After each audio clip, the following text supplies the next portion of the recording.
My life has been somewhat ruined by an experience I had when I was younger. I think so often back to the time my experience happened. Nobody ever believed my story at the time. So, I decided to write it down now, for the world to see. It began really when I was 14 or so, when my family moved homes. My dad had been offered a job with better pay, and a week later, we had sold our house and rented an apartment in our new town. We moved during the summer, so it was simple starting at my new school.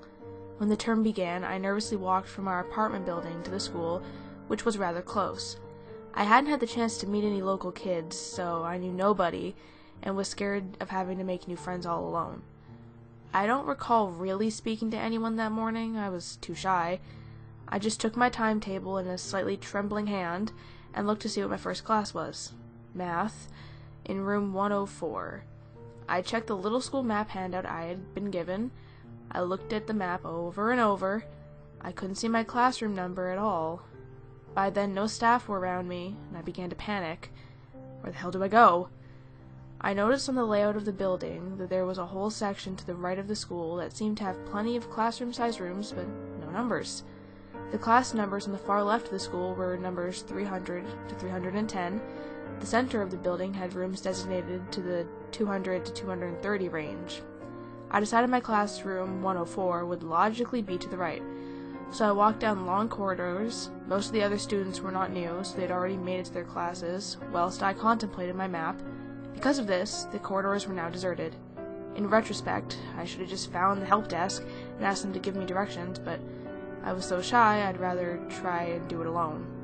Anyway, I followed the building layout, and at the end of the eerily quiet and long corridor, my passage was blocked by rather old-looking wooden double doors that didn't open when I pushed. This seemed wrong, like this part of the building was not meant to be entered. I played with the idea that someone had accidentally shut them, or maybe I just wasn't pushing hard enough. I rammed into the doors with my shoulder, and with a scraping sound of metal on wood, they opened. I realized then that I had broken the bolts on the other side of the door, which were brittle with rust. Horrified at having broken a door lock on my first day, I was about to turn and run from the scene and just ask someone to help me find my class. I obviously shouldn't be in this part of the school. The new corridor was old and dusty. The lockers were all hanging open and unused. A faint smell of mold hung in the air. As I turned, I noticed the numbers painted on the glass windows of the doors along the corridor. The one nearest to me read 100. Perplexed, I checked my timetable again to assure myself that I had read my class number correctly. It was clear my room was 104, and just along this corridor apparently. I began to walk slowly, looking into the windows of each class I passed. 100, empty. 101, empty. 102, empty, except for a plastic skeleton hanging in the corner by a pile of yellowing student lab coats. Still, it wasn't enough to make me flinch. As I checked 103, empty, I heard the voice of an adult man coming from the opposite room, room 104. I peeked through the window. Full. Except it wasn't what I expected to see. Sure, there was a teacher, wearing a worn brown suit and blue bow tie, and there were students, all focused on the teacher sitting apart from one another on old-fashioned wooden tables. What made me pause is what they were wearing. Kids didn't dress like that anymore.